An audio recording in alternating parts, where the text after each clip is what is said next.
In the vastness of the Milky Way, many civilizations have risen and fallen, their futures shaped by the stars and the mysteries of space. Among these civilizations, the peaceful Denibian Confederacy found itself caught in a desperate fight against the ruthless Krill Empire. The war had dragged on for decades, with neither side able to gain the upper hand. The Krill, with their powerful war machines and ruthless tactics, seemed unstoppable. The Denibians, known for their diplomacy and advanced defensive technologies, could only hope to hold them off for so long.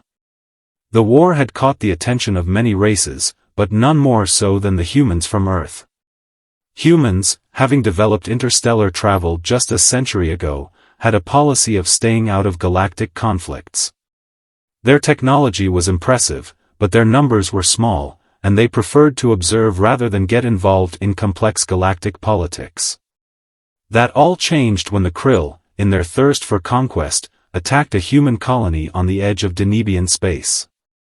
The attack was brutal and swift, leaving no survivors, and sending a clear message to Earth that no one was safe. The United Earth Government, a council of Earth's various nations, called an emergency session. The decision was unanimous: humanity would join the fight.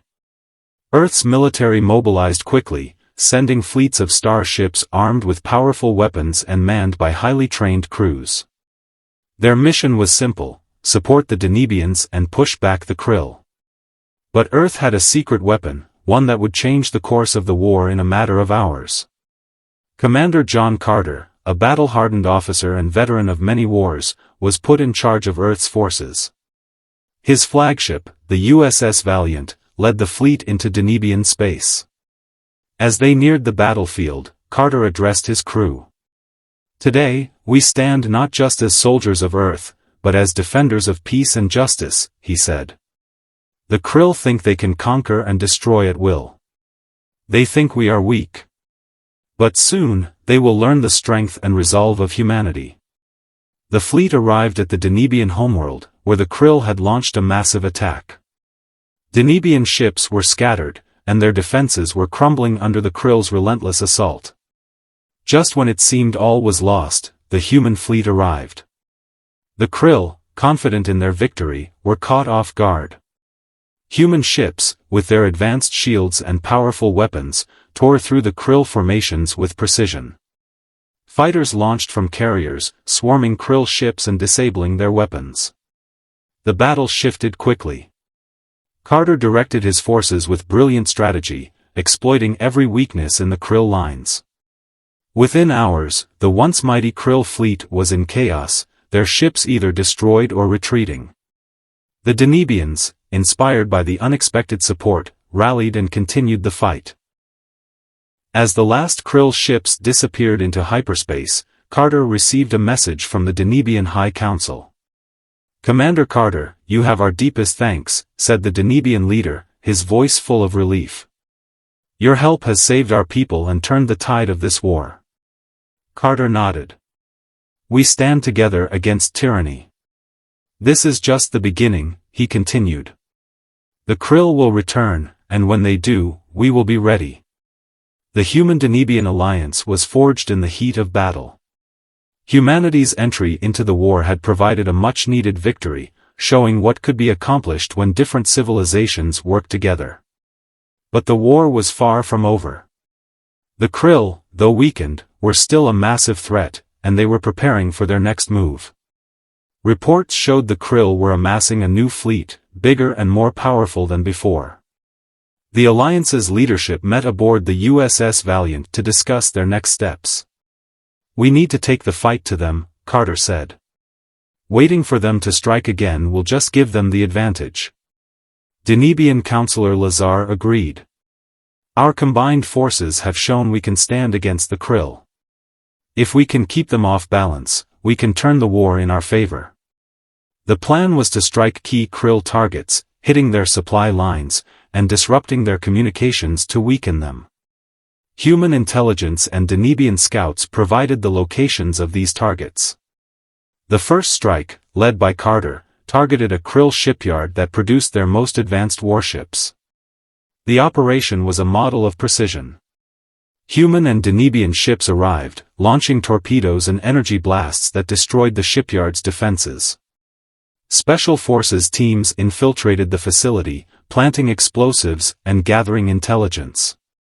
Within minutes, the shipyard was a pile of rubble. Meanwhile, Denebian forces attacked a Krill communications hub, throwing their command structure into chaos. Human cyber units hacked into Krill systems, spreading misinformation and confusion. The Krill fleet, now disconnected from their leaders, struggled to mount an organized response. The Alliance kept up the pressure, launching more strikes. Krill supply convoys were ambushed, resources were destroyed, and key military bases were hit from orbit. As the weeks passed, the Krill's unity began to fracture, with reports of internal power struggles and dissent in their ranks. The Alliance took advantage of this, reaching out to Krill factions who were tired of the war. Back on Earth, the United Earth government watched the war's progress with cautious optimism.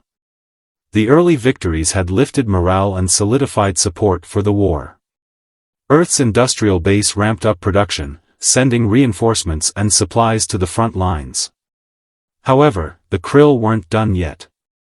Realizing they couldn't win in open battles, they started using guerrilla tactics, attacking civilian targets and supply lines. These hit-and-run attacks stretched the Alliance's resources and tested their resolve. To respond, Carter ordered the formation of rapid response teams, elite units made up of both humans and Denebians. These teams hunted down Krill raiders, quickly neutralizing the threat. Though the Alliance was still winning, the war was far from over. Then came troubling news. A massive Krill fleet had been detected heading toward a vital system, a key supply hub and home to a major Denebian colony. Carter and Lazar realized that they needed to stop this fleet before it reached its target. They came up with a plan to intercept them and meet them head-on, using the full strength of the Alliance to block their way. The stage was set for one of the biggest battles of the war. The fate of the Alliance and countless worlds hung in the balance. Meridian, a resource-rich planet in Denebian space, had become a symbol of Denebian strength. The Krill had recognized its importance and planned to capture it. Carter stood on the bridge of the USS Valiant, watching as the Krill fleet approached. It was a terrifying sight, an armada of Krill warships, sleek and deadly. Though they were outnumbered, the Alliance was determined to hold the line. All ships, prepare for combat, Carter ordered. We're not letting Meridian Prime fall. The combined fleet took up defensive positions around the planet. The battle began with a barrage of energy beams and missiles. The Krill's initial strike shook the Alliance's defenses, but the human and Denebian ships fought back with everything they had. Both sides took heavy losses, with debris from destroyed ships floating in space like a graveyard of metal. The Krill tried to encircle the Alliance fleet, but Carter anticipated this and had his ships repositioned, preventing them from gaining the upper hand. As the hours dragged on, the battle showed no signs of stopping. Then, a transmission came through to the Valiant.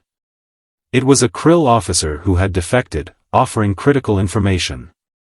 Commander Carter, if you can destroy the Krill flagship, the Behemoth, their fleet will fall apart. Carter realized this could be their chance. The Behemoth was heavily guarded, but taking it out would be a major blow to the Krill. He ordered a strike team to board the flagship and destroy its reactor, the heart of the ship's power. The team infiltrated the Behemoth, navigating through its corridors and fighting off Krill soldiers. They planted explosives on the reactor and made their way back to the shuttle just as the Behemoth erupted in an enormous explosion. The Krill fleet, thrown into disarray, broke off their attack and retreated. The battle for Meridian Prime was won. The Krill had been dealt a heavy blow, but the war wasn't over. The Alliance quickly regrouped, preparing for the next stage of the conflict. The Krill, though weakened, were still a dangerous enemy, and the Alliance knew the war was far from finished. The victory at Meridian Prime marked a turning point. It showed the galaxy that the alliance of humans and Denebians could stand against the Krill. But the Krill were still out there, and they would be back.